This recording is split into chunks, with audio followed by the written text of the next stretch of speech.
First of all, if you've been out of college for a few years, you're rusty. I haven't been in college since the 1900s, okay? I was in college in 91, 92. So, like, how do I even create a document? How do I even do this? Opening your mind back up again and then going to an HBCU. It made me really regret that I didn't go to one first time around. I went to a predominantly white university and I regret it. You know, I just feel like it's such a good experience. The season is dope.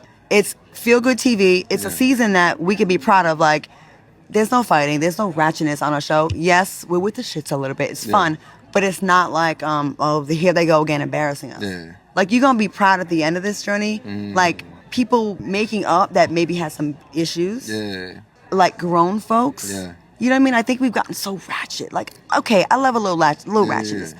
But it's overtaken everything.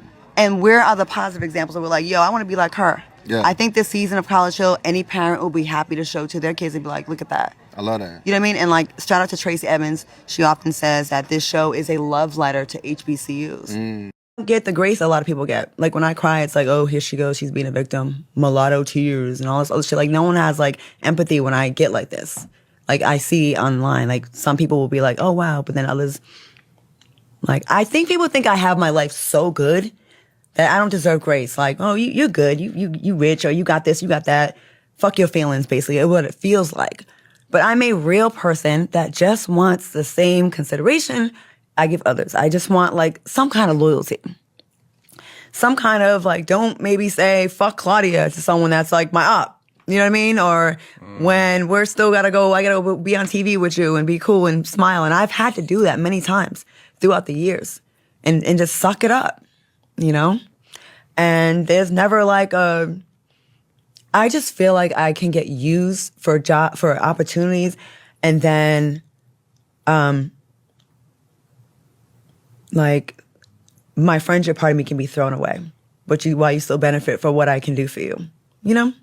And that's happened to me several times in my life, where I'm good enough to like be a look for you, relationship-wise, or be intimate with, or get you to meet this producer or put you in position or help you sell. I've helped so many people, but then I feel like I'm worth to you what I can give you. But then where is the consideration for me as a human and as your friend or as a human? Like, I feel like I'm easily disposable to some people once they can get what they can get. And that fucking hurts. It hurts. Because people like you, we had our fight, and I could have been mad at you, but I'll never throw you away. Because in a time where I needed something and I wanted, you provided it. Just for that alone, I will never fuck you over. I will never say fuck Carlos King. I will never talk to someone that I know don't fuck with you and give him. I will never do that to you. Just because you helped my life in a time where I needed it and I wanted it. That shit fucking hurts, Carlos. Like, I feel like I can like, people can be okay like losing me as a friend once they've already benefited. It almost feels like a one-night stand. Like, oh, well, I got what I got it, you know? And like, when do they fight for my friendship? When do they fight for like, man, this is some bullshit. I can't lose her in my life. Like, this person like looked out. That's all I want is like basic respect or like reciprocity. No one's blowing up my phone to give me $250 a year. No one's saying, hey, Claudia, I got this for you. Well, you do. But there's not a lot of that. There's not a lot of Carlos Kings out there, and James Dubose is out there, and John Johnson. Y'all are the three producers that really put me on and didn't have to, right? I'm making you cry? Yeah, only because... it's very painful. It is. Like, I know how you feel. I have given so many people opportunities, and I feel like if one thing happens to where, okay, you feel some kind of way, I don't know how you feel, but instead of telling me how you feel, you run and tweet, I hate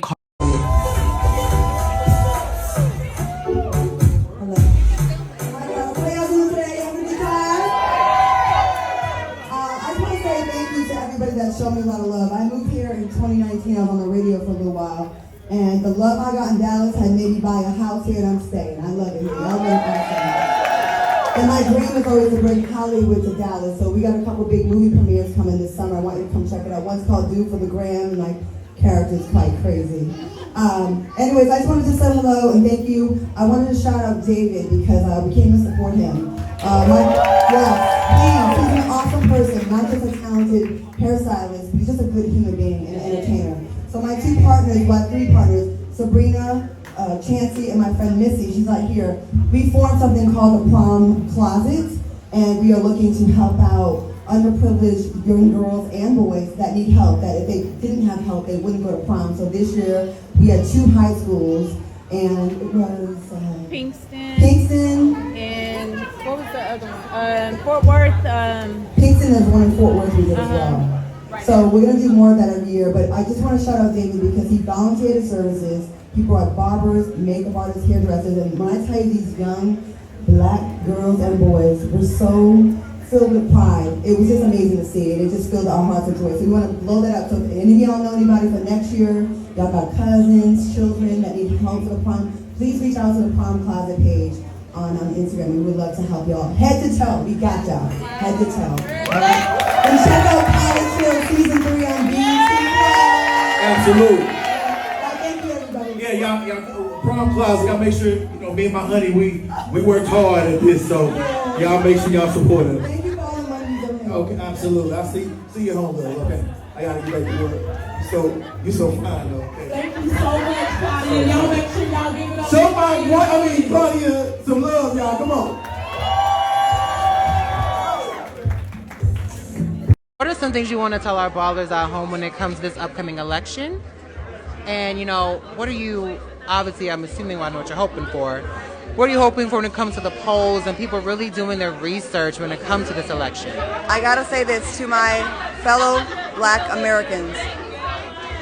Look how the Republican Party is trying to use gimmicks to come for you and try to get you. Sneakers, RICO charges, convictions. That's what they think of us. They think that that is supposed to get us on board. And I feel like that's very insulting. Does the Democratic Party have it perfectly right? Absolutely not. Is there room to grow in the Democratic Party? Do y'all need to get it together? Yes, absolutely. I would like to see reparations in the forefront of what you're doing. This country is so successful above every other country in the world because you had 400 years of free labor. And it's time for you to pay us for our ancestors building this country. So yes, I'm not going to jump ship on for your rights. They're stopping the Republicans from taking your rights. The Republicans are trying to take your rights away. They're taking away bail in Louisiana. They're making it where you don't get a break if you work on the chain gang in prison. It's basically slavery. And you have to, I'm sorry, I know I'm talking so long, but I care about this. Y'all have to look into this because they're winning the media war right now. And I'm hearing 20% of black people are going to really vote for this party that took away affirmative action that says, y'all be all right. Like, it's a problem. Please, please, please, people, do not fall for it. And I'm not saying I'm not on the Democratic plantation. They're not perfect. And I would love a younger representative on our side. But we got to work with what we got. Claudia. Party, because I'm against this Republican Party taking the rights away from women to make their own choices. How can you vote for a party that says if you're raped or molested, I don't care, you have to carry that body because you have to carry that baby because I said so. That should be disturbing. Look at all the DEI, the diversity programs that have been snatched away from Republicans. That's not a Democratic thing. So people say, oh, Democrats, Republicans are the same thing, and Joe Biden, the crime bill in '84. Do your research. Black church leaders were asking for a solution to the crack epidemic back then. So they did what they did. Was it good? No, it was not. But I'm voting for the lesser of the two evils. If you think Donald Trump is a solution because you got a little $1,200 stimulus check, then I feel sorry for you. Like, I really do. Period. Like, I'm sick of it. Like, and I really feel like the media is not doing a great job, and the Democrats are not doing a great job of publicizing the good things they have done. There's only one party that's trying to